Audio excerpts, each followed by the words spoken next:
What after 10th class commerce science arts.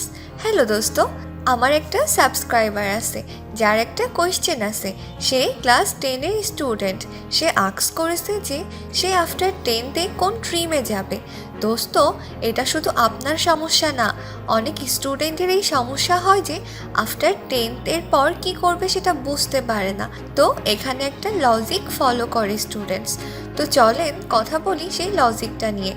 প্রথমেই logic আসে 85+ marks পেয়েছি, তাহলে সায়েন্স নিয়ে নিই। 60 থেকে 70-এর মধ্যে হয়েছে তো কমার্স নিয়ে নিই।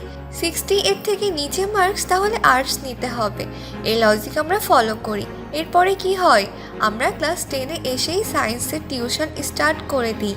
আপনার মনে হয় সায়েন্স অনেক ইন্টারেস্টিং, আর এই সেই টিউশন টিচার যিনি অনেক ভালো পড়ায়।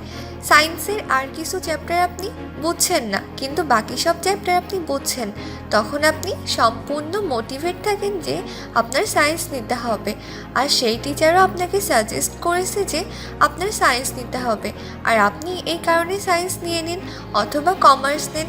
আপনার মনে হয় যে আপনার ম্যাথ বেশি ভালো লাগে, সেটা আমার মনে হয় এটা একদমই ভুল তালিকা। সঠিক তালিকা কি হতে পারে দোস্ত? সঠিক তালিকা এটা যে একদিন আপনি নিজেকে বলেন যে আজকে আপনার সাবজেক্ট চয়েস করতে হবে। এটাকে বলে কাউন্সেলিং।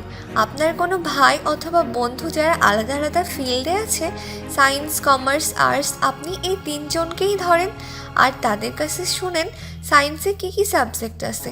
হয়তো সায়েন্সের সব সাবজেক্ট আপনার কাছে ইজি লেগেছে, কিন্তু তার মধ্যে কেমিস্ট্রি আপনার কাছে কঠিন লাগে। হতে পারে এই সাবজেক্টের জন্যই আপনি ডাউন হয়ে যাচ্ছেন।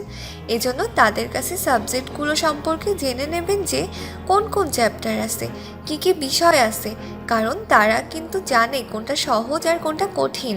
তারা আপনাকে বেশি ডিটেলস বলতে পারত। এভাবে আপনি কমার্স, আর্টস সব সাবজেক্টের বিষয় জানেন, আর সেগুলো একটা নোট করেন, আর সারাদিন সেগুলোর বিষয়ে ভাবেন।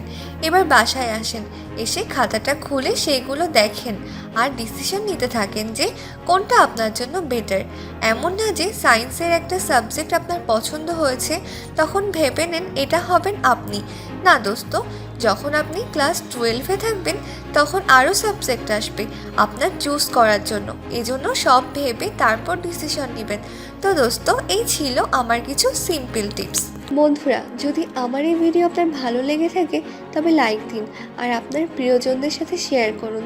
আর আমার এই ভিডিও সম্পর্কে যদি আপনার কিছু জানার থাকে তবে কমেন্ট করুন। বন্ধুরা, এতক্ষণ আমার সাথে থাকার জন্য ধন্যবাদ। দেখা হচ্ছে পরের ভিডিওতে। ততক্ষণ পর্যন্ত ভালো থাকুন।